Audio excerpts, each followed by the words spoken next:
สถานีรถไฟอยู่แขวงขมวนสิพาพี่พี่น้องไปเบิ่งสถานีรถไฟเพิ่นตั้งขึ้นใหม่ให้ได้แล่นทันได้แล่น2030พี่น้อง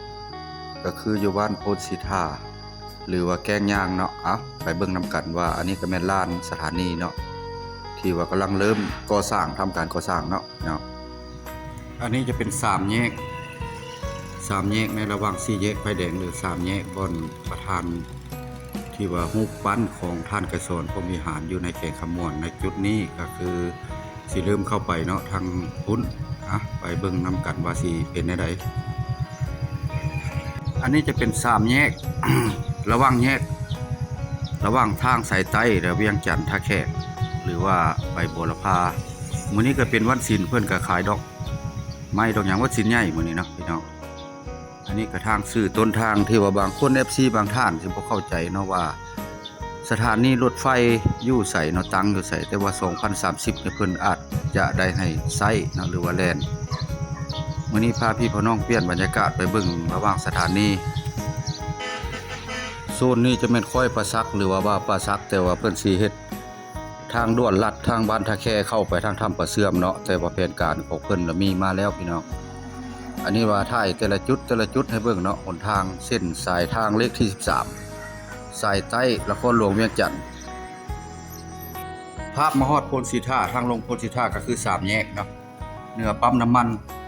อยู่ข้างนี่ก็จะมีตู้ซากไฟรถไฟฟ้าเนาะผู้ที่ว่าใช้รถไฟฟ้า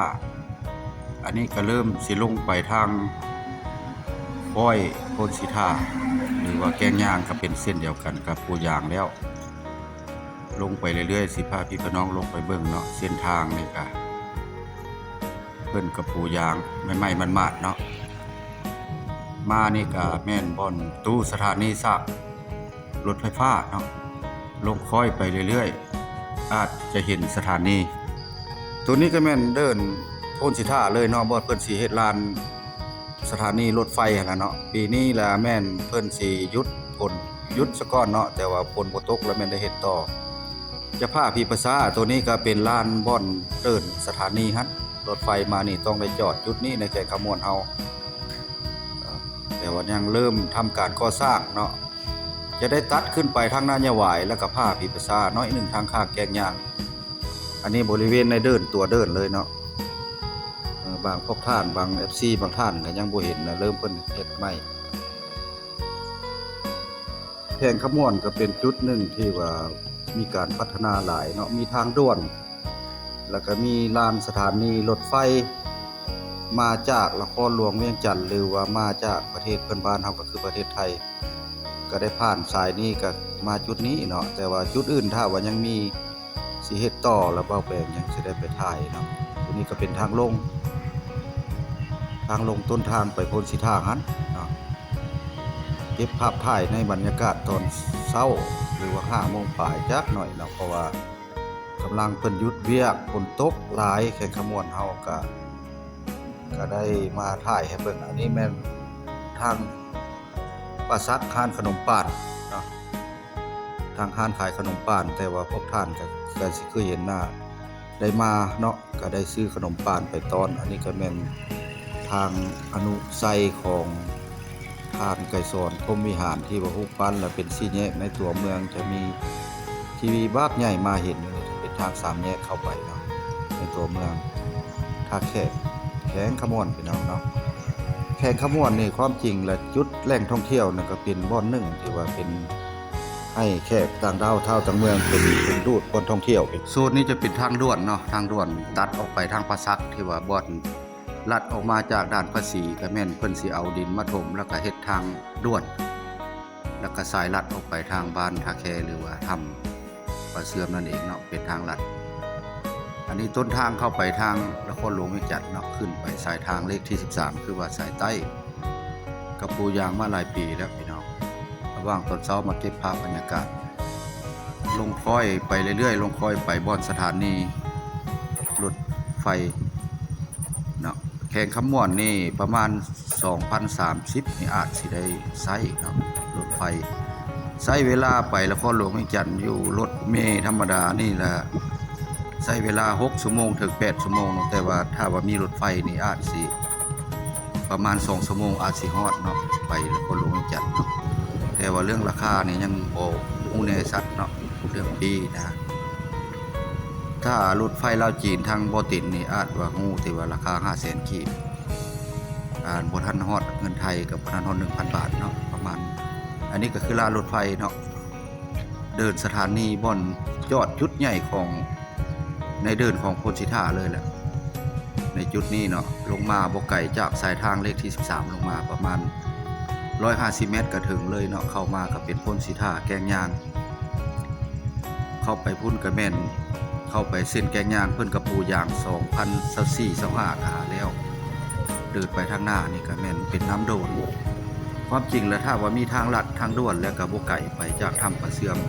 เฮาจะลัดซื่อเลยเนาะข้ามน้ำโดนเป็นทางด่วนในอดีตเนาะแต่ว่าหลายปีแต่ว่ายังบ่ฮู้ชัดเพราะแปลงยังบ่ฮู้ละเอียดภายในเนาะตัวนี้เข้ามาจะมีห้านเวียดนามแล้วก็เข้ามาทางโพนสิทาไปซื่อนี่จะเป็นน้ำโดนเนาะแต่เฮาสิเลี้ยวซ้ายนี่น่ะไปแกงยางไปบ้านแกงยางเนาะนี่กับปูยางแล้วเฮาจะเลี้ยวซ้ายอีกไปซื่อนี่แม่นเข้าไปน้ำโดนออกไปทางนี้ก็กลับไปทางนาญาวายคือเก่าจะเป็นทางยางหมด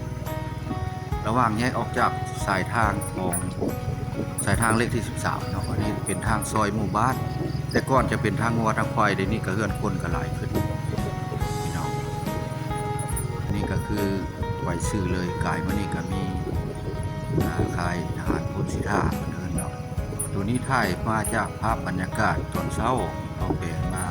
เก็บภาพถ่ายให้เพิ่นเนาะ FC บางท่านก็อยากเห็นแต่ว่าสิถ่ายไปเรื่อยๆเนาะตามเส้นทางส่วนหลายก็เป็นบ้านห้างบ้านโพธิท่ากับบ้านย่างๆก็ติดกันเนาะแต่ว่าขึ้นหมู่บ้านเดียวกันก็นายบ้านเดียวกันซุมื้อนี้นายบ้านบ่มีเพิ่นจะเฮ็ดตาเสกเปลี่ยนเป็นมาเป็นตาเสกเนาะในบ้านเพิ่นจะบ่มีเพิ่นออกเป็นการใหม่แต่ว่าเป็นบ้านห้างก็คือบ้านย่างๆแล้วก็บ้านโพธิท่าแต่ก่อนน่ะจะเป็นทางห้อยงัวห้อยควายไปเดี๋ยวนี้ละปูยางประมาณ2025สำเร็จเพิ่นลงยางใหม่ๆรถใหญ่ก็พอลิกันได้อยู่เนาะตัวนี้แหละบรรยากาศที่ว่าเข้าไปนี่แหละ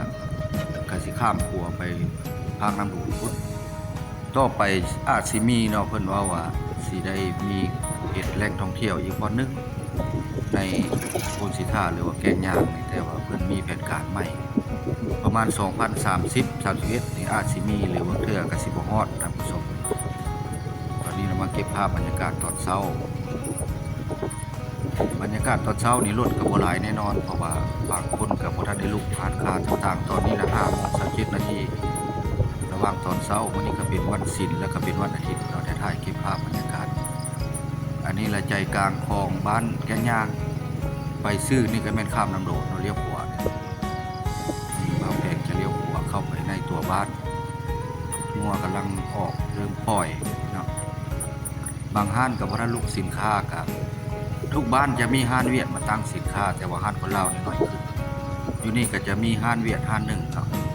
เอาแปลงจะตีกลับขึ้นไปออกไปทางที่เก็บภาพบรรยากาศให้พี่ให้น้องเบิ่ง FC ขอมาเว้าแปลงจะได้มาถ่ายในบ้านแกงย่างหรือพุทธิท่าแกงขมวดให้พี่ให้น้องเบิ่งอันนี้เฮาสิได้ตีกลับออกไปทางนี้กลับคืนในระหว่างทางบ้านห่างบ้านแกงย่างนี่ประมาณอยู่70หลังคาเรือนบ่ถึง100แต่ว่าห่าง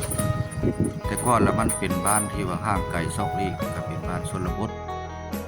กลับมานี่ก็แม่นในตัวอนุไสทานกระสนคือเก่าพี่น้องสำหรับคลิปนี้วิดีโอนี้ก็ได้มาเก็บภาพถ่ายสถานีรถไฟแขกขมวนนะอาจสิได้แล่นประมาณ2030คลิปนี้ก็ผิดพลาดประการใดขอโทษขออภัยพี่น้องแต่ว่ามาคลิปนี้ก็ขอคำว่าสบายดี